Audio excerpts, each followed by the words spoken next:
All right, everybody, another episode of Event Marketing Redefined. We are here live at Exhibitor Live, and I'm here with Beyanka from Nereva. I nail it? Nereva. Nereva. God, sorry. It's okay. Event marketer, right? How many years experience? About 18 years. Awesome. Yeah. So, tell me, what are you doing here? I am here. I'm looking forward to the courses I'm taking, Yep. just to like spruce up on Yeah.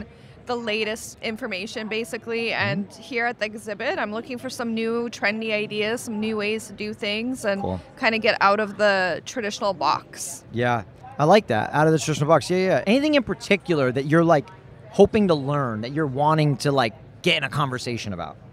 Yeah, I would love to learn. I don't know if I will, but I'm out here trying to find a way how we can exhibit and show our product, demo our actual product without having the product here on the show floor. So looking for really cool, innovative ways, like more of an experiential way of showing our product without the product actually being here. I think Okay. It's So you just don't, like so a- not having the product in person, Yeah. but being able to demo it. Yeah. The reason why is I think it would be a really great way to save money on like drayage and freight and trying to see new ways that we could do this without actually having our product here. I don't know if it's possible, but Maybe- I'm so- here to explore. Just talking out loud, like maybe something like to have visual, like using holograms maybe Yes, of it. yeah. I'm just talking out loud here. I'm trying to think. That's I've an thought about interesting- like a 3D maybe way of showing our speaker bars or Yeah. showing it, but we want the people to experience the audio. That's like, I think our bread and butter is experiencing the actual audio quality of our product, but how do you do that if the product... without it being there. Yeah. I'm stumped. We'll come We're back gonna to that. figure it out though. We can have a drink later and go with pin that for an hour. Any classes so far that have been good, been fascinated you? Anything like that?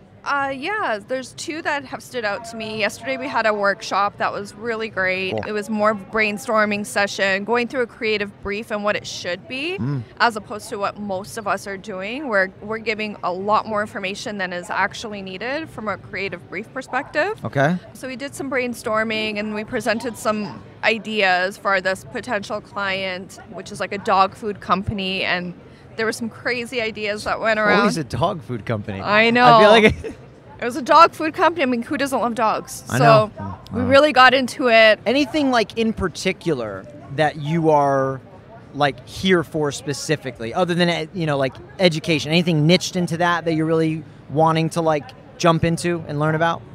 I think Roy, like that's all we talk about. How do you measure trade shows now? Like it's not all about the leads, but then how do you show the intangible, like brand awareness and the relationship building? Like how do you show the return on those intangible things? So that's I think been the buzz. Like we're all having that conversation. We're trying to figure it out. I think we all share the same experience and frustration of how do you show this?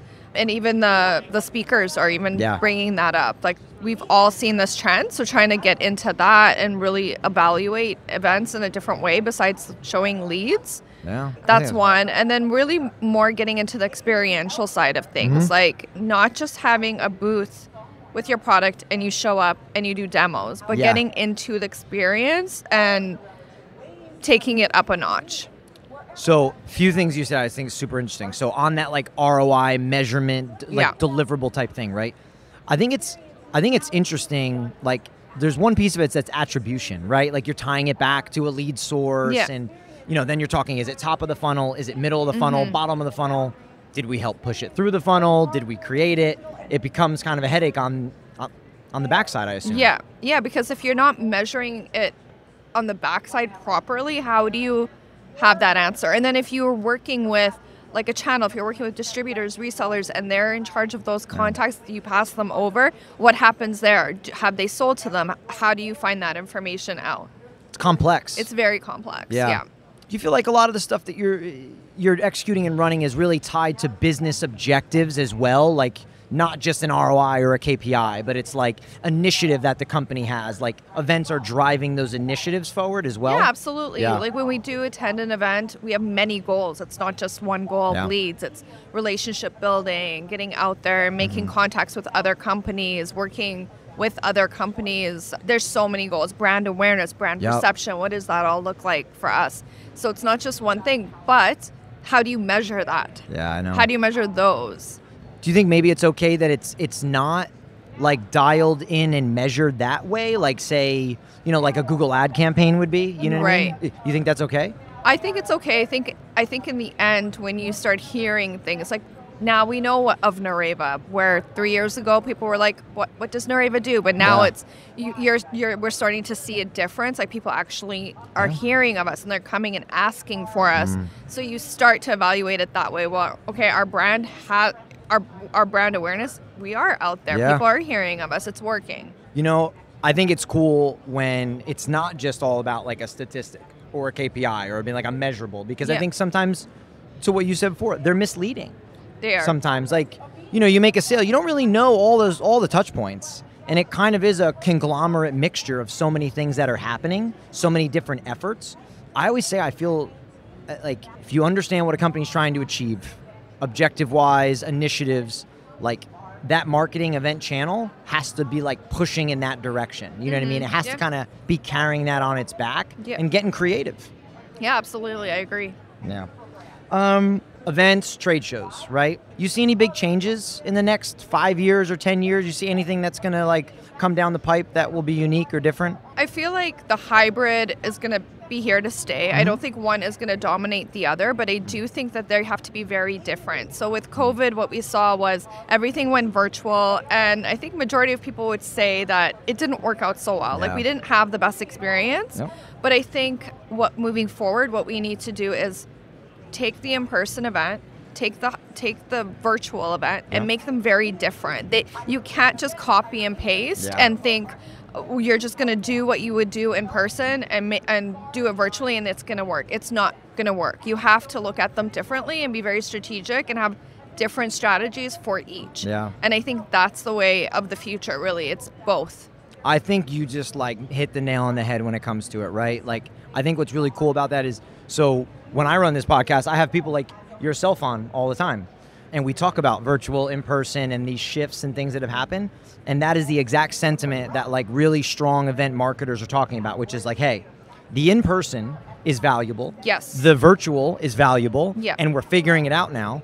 But then those experiences have to be different. Very different. Your audience, not that the audience is different, but their setting is different. Their experience of you need a good experience in person and you need a good experience virtually, which makes them different. And how they absorb information is very different. When you're in person, it's a very different experience than when you're sitting behind your laptop and experiencing it virtually, right? You're absorbing information differently. I agree. I think that's It can't just be a webinar, and it can't just be a virtual booth where it's like a chat room. That's what we were experiencing, and it didn't work. So they have to be very different. Got to keep them entertained. You got to deliver value, whichever way it was. Do you do anything virtually? Have you done stuff? Have you mixed it in there yet? We have done so many things virtually. Like COVID, basically, it was pure virtual. Yeah. So it was either webinars or virtual booths, or like there was a variety of virtual ways. And now that we're out of that, we still do virtual when it's linked to a physical event. So all these events that we attend, almost all of them have a hybrid portion. I haven't honestly seen huge engagement. Really? So I don't think we've figured it out. But I think we're on our way to figuring it out. Hey, that's what it's all about. Yeah. Like if you're trying to find a way, because I've seen with virtual is like, obviously COVID was this huge shakeup, right?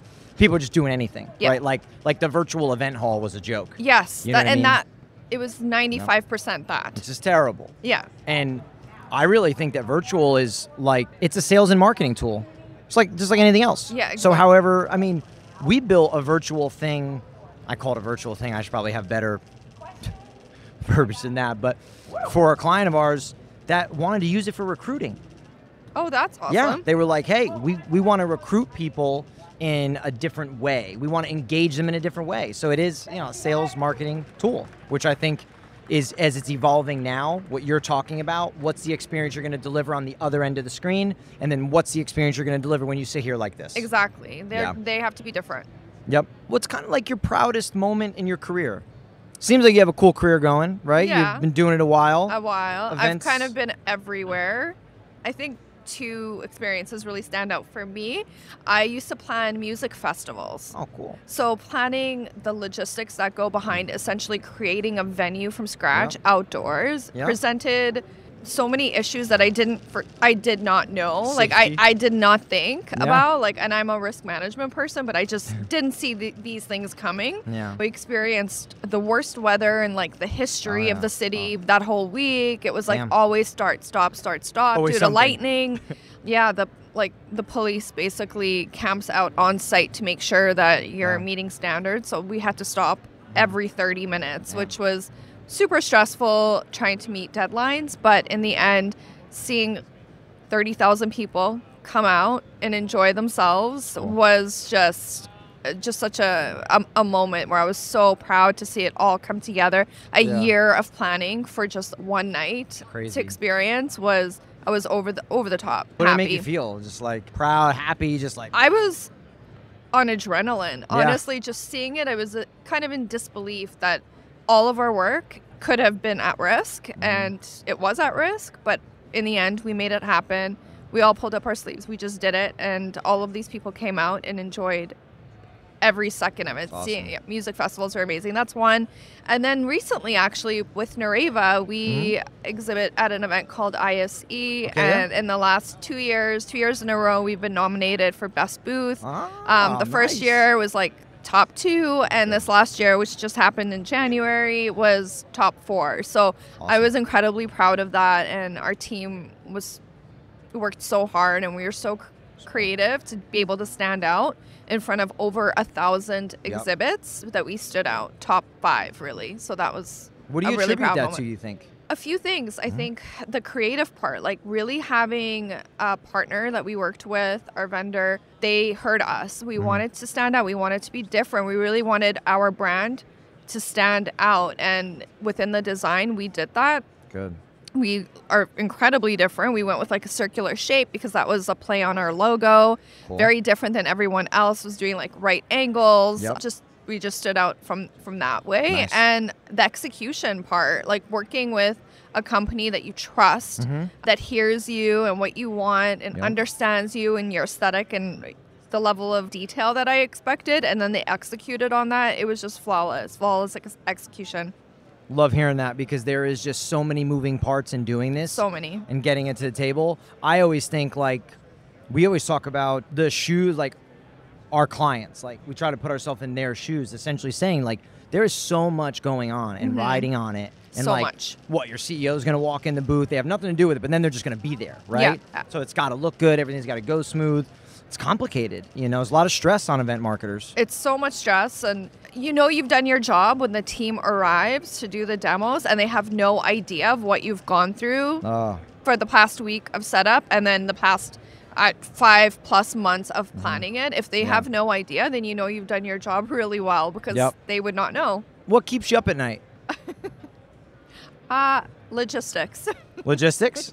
What keeps me up at night is making sure all the thousands of moving parts that happen simultaneously are being handled, and nothing's being forgotten about, and we're all showing up and giving 100%. Yeah. That's what keeps me up at night, and really just, it's not events related, but the world. What's happening in this world? You know, really is keeping me up at night. Like, what is happening? Can somebody answer this question? The logistics part that you said there, like, to me, in our industry is so important because it is so stressful. So stressful. And I think it all comes down to communication. Yeah. Like, communication has to be just freaking flawless. Like, because there is so much stuff. And it's like, this needs to be mapped out. This needs to be said ahead of time. Yeah. These are the expectations. This is how it's, and like, because stuff changes too. Yeah, I was just having this conversation with one of your colleagues, Molly. Yeah, what were you talking about? She's like, I overheard you last night at your event talking about communication and how that's your number one thing. You were talking about communication. Yeah, I was. Here we are. Wow. Yeah, and I said, Full circle. well, yeah, because if you're not clear, there's when mistakes happen, almost always it's because of a misunderstanding or a lack of communication. Yeah. So the fact that like you just have to have clear communication, and what I like to see is my plan, how I've communicated to the person that I'm working with, see it on paper. Yeah. So if I see it in a creative, if I see it on let's talk about a booth, if I see the rendering, then I know what I've communicated, you've understood, and I see it on the paper, then I know that is what I should be experiencing when I walk into a show floor, that we're aligned on what the expectation is. Without that piece, mistakes always happen. I think you nailed that. Actually, Liz, who works with us, she's our director of account management. She has a super cool document. She calls it the roadmap.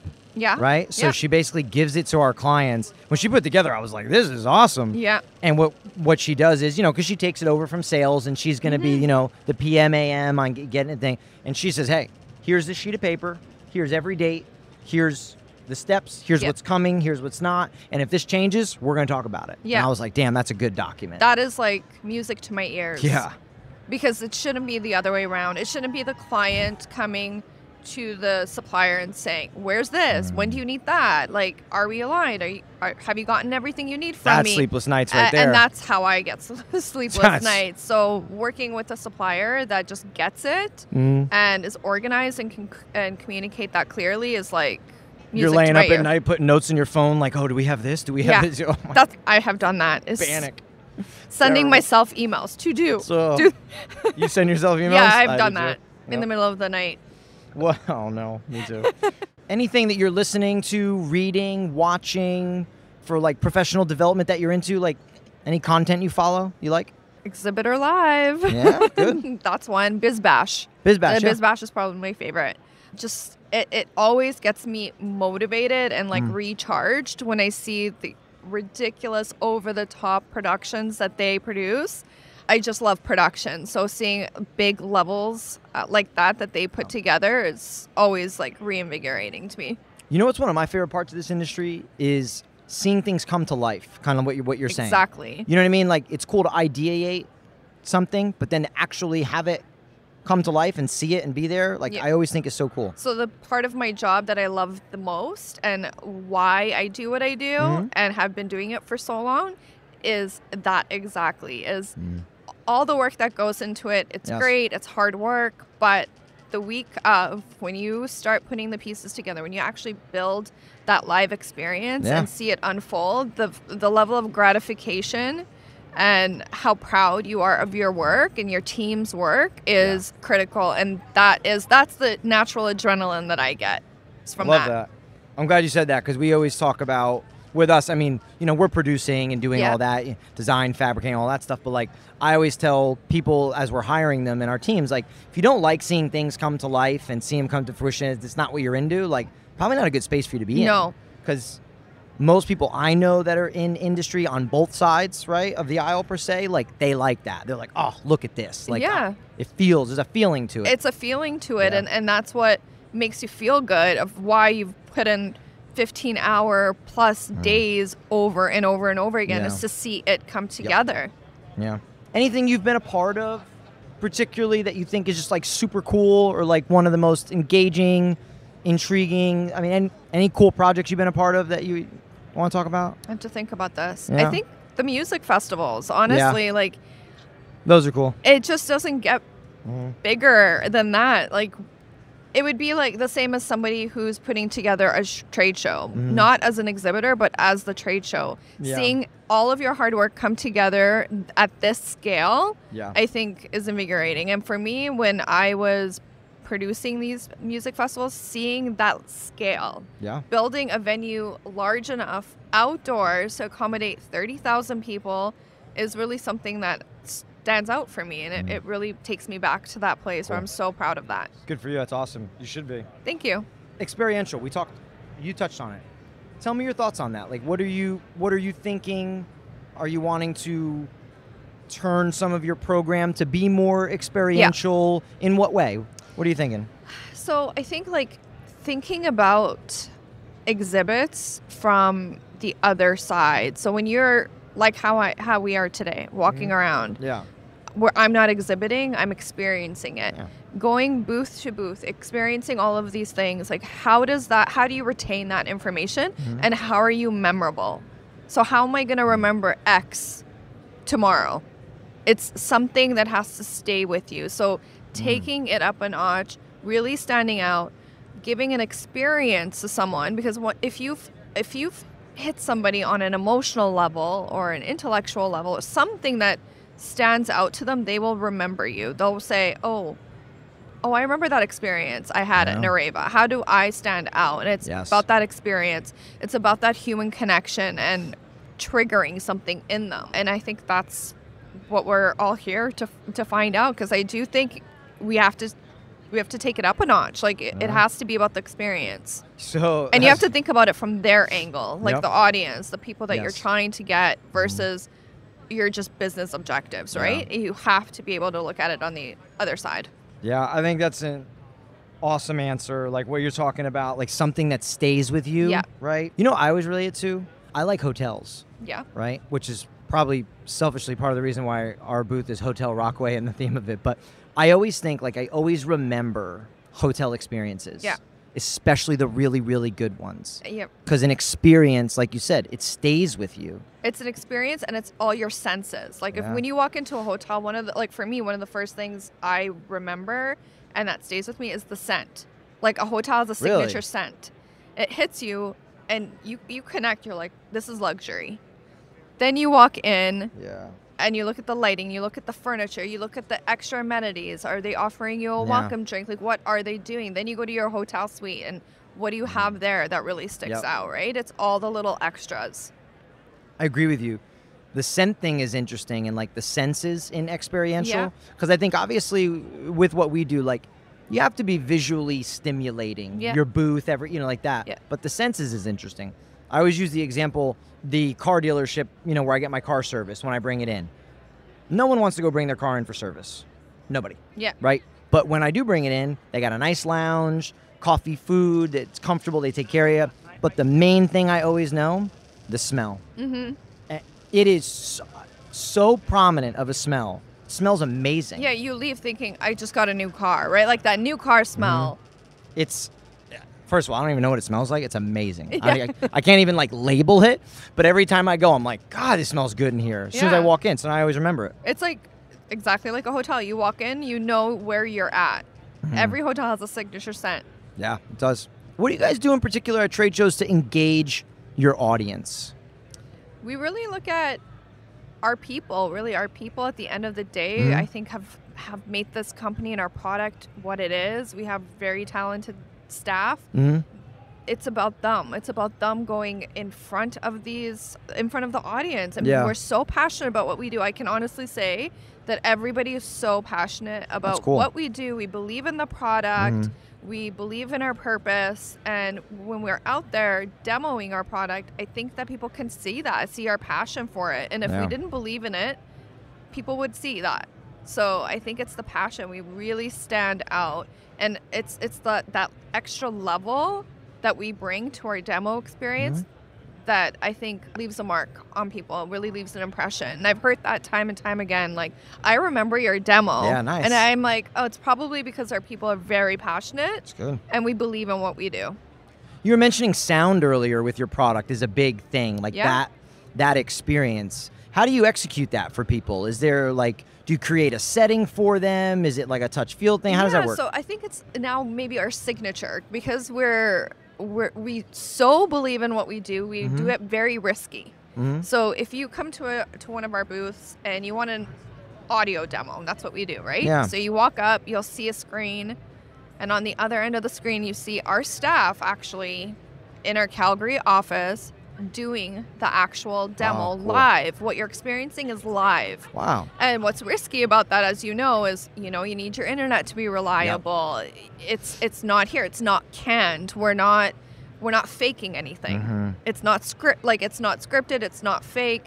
It's not canned. It is real audio sound that you can hear. You can hear the quality. If there's an issue, it could happen here and there. it's risky. Yeah. And you experience that live. So people come up, Like grab that. a headphone, put it on, ask us, what are they doing on the other end there? And we tell them, our colleagues are going to do an audio demo for you and experience it. And it usually really wows them because, and we always get, that was very risky. So it's kind of our signature, and that's what you can experience. I like that. I think there's like an authenticity to it as well. Absolutely, like, yeah. you know, There's you're no betting on what faking. you do. We are. We so believe in what we do Cool. that we're taking the risk just to show people what you can experience. It's awesome. Good for you guys. It's really cool. What advice to your younger self, a younger you, Yeah. starting out in events, in marketing, most of you event marketers get thrown in the fire, right? At some point, someone's like, "Hey, here's a trade show booth you got to get and figure out." Yeah, exactly. What's advice to your younger self? I would say don't worry about making mistakes and stop being a perfectionist because you're never going to reach that level because it doesn't exist. Yeah. So just don't worry about making mistakes, learn from them, grow, and keep going. And Nice. another thing I would say to like any young marketer and anybody in events starting out is don't be afraid to try different events. Don't be afraid. Like, find your niche, whether that's wedding planning, trade shows, corporate meetings, whatever that is. Experiment and find your niche and what you truly are passionate about, because it is a lot of work. It can be incredibly stressful, and if you're not truly passionate and love what you do, that's gonna get to you in the end. So find what you love and really embrace that. It's really good advice. Hopefully some young event marketer is listening. I hope so. I If know. you're listening out there, try new things. Try it all. Any like particular hurdles you think event marketers have that are like a problem that needs to be solved for you guys? Like anything, it's just a constant hurdle, constant issue. It's not been solved yet. I think going back to being able to measure the things that are not tangible, like the experience, like the brand awareness, experiences, the conversations, the relationships. How do we measure that? And I think that's been a common theme that I've been hearing the last couple of days. But so many people are saying that over and over again because we don't have that answered. Measuring non-tangibles. Exactly. Yeah. It's a hard one, but we have to find a way to measure it. That's one thing. And I think trying to find more sustainable ways to build a booth, to work just in general. How do we do that?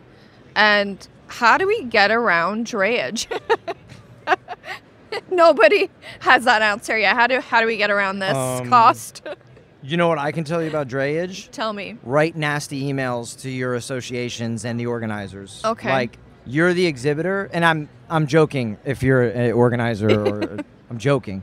No, but seriously, like you as an exhibitor, you're paying the bills. Yeah. You are, they need you there, like they need the attendee, so you have to speak up. You got to ask. Like, this is crazy. Come on. This is, you got to push the limits. Yeah. There's also, I can introduce you to her. She's here. Jessica Sabila. She's awesome, and she is running Exhibitor Advocate. They are an advocacy group for exhibitors. She came on my podcast. We jammed for a little while. She's amazing. She has experience in your shoes as well as the other side. She's a full thing, and they are doing some really cool work. You should meet her. Introduce me. Okay. There's a few things I'd like to chat with her about. Hey. Internet, drayage. I'm just making my to-do list. Right. On this measurement side, the intangibles that you were saying, can you give me an example of one? Like one thing you'd be looking to figure out how to measure that you haven't been able to yet? Brand awareness. Brand awareness. Walk me through what do you think brand awareness, what's your view, like, what do you think brand awareness is? Describe it. Like if somebody walks by, never heard of Nareva, a year later they've heard of us. To me, that means, okay, we've done something right. We're out there, we've gotten some brand awareness. But then taking it up a notch. So what's the brand perception? So that might be great that you've heard of us. What is your perception of us? How do you measure that? Like it's a survey. Like you really need to be out there speaking to people and then being able to measure it.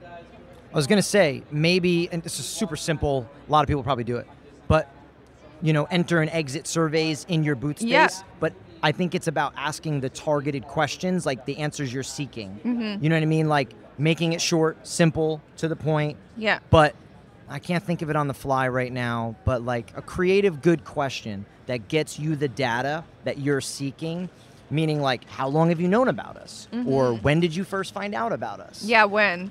Things like that. Because at the end of the day, for that brand awareness, you're going to have to figure that out, polling it that way. Yeah. And then maybe, I think you can use live events for that. Because the people are coming, right? Yeah. They're coming to the booth for data. But then afterwards, obviously, with the data that you have, the contacts, clients, customers, asking that way maybe, but I think it's how you frame the question. Yeah, absolutely. Yeah, that's a good one, though, because that's being discussed a lot. A lot. Which is sort of how to do it. And I think it lies in the question that you're asking to get good answers, if that makes any sense. Yeah, because it's not just, okay, we know this event, we had 25,000 attendees. You can't say they all came to your booth. Yeah. You can't say, like, oh, our brand awareness, well, 25,000 people saw us. No, you can't. That's not accurate. It's not brand awareness, That's not accurate. And it's also not the lead scanned either. It's more than that. So it's more people have walked by. You've had more conversations. So what does that look like? So, yeah. Yeah, it's interesting. I'd be wondering how you or we could talk about it more. But I would say, what's the question? Like, you offer them something, right? This and that, but getting them to answer this question, like, when did you first hear of us? When did you first engage with our product? When, how did you enter our space? Or what's really driven you to have an interest, maybe? I don't know. And that can be part of the demo, too, the demo conversation. But capturing that information. Yeah. Making sure we're capturing it. You're right, because once you have somebody engaged, it's a really good space to do Exactly, because it's a natural conversation. I think you're asking a lot of the right questions. It's good stuff. Good, thanks. Yeah. Measurement, things like that. The experiential side of things. It's so important. Concepting, making people emotionally feel a certain way. Absolutely. And connecting it. I think where people make a mistake sometimes is in experiential or not connecting it to the product. Yeah. You got to connect it to the value prop, the problem you solve. Exactly. And why? Like the why, right? I think sometimes we forget about the why and we go straight to the how. And if you've forgotten about the why, then how are you doing the how properly? Right? It's like marketing 101 too. Yeah, exactly. You have to keep remembering the why. Nice. Thanks for joining. Thank you. Thanks for coming in. Thanks for having me. Absolutely, you're awesome. You have such a good view on things, and I think, like I said, I think you're asking the right questions. Awesome to have you. Thank you. Thanks for doing it.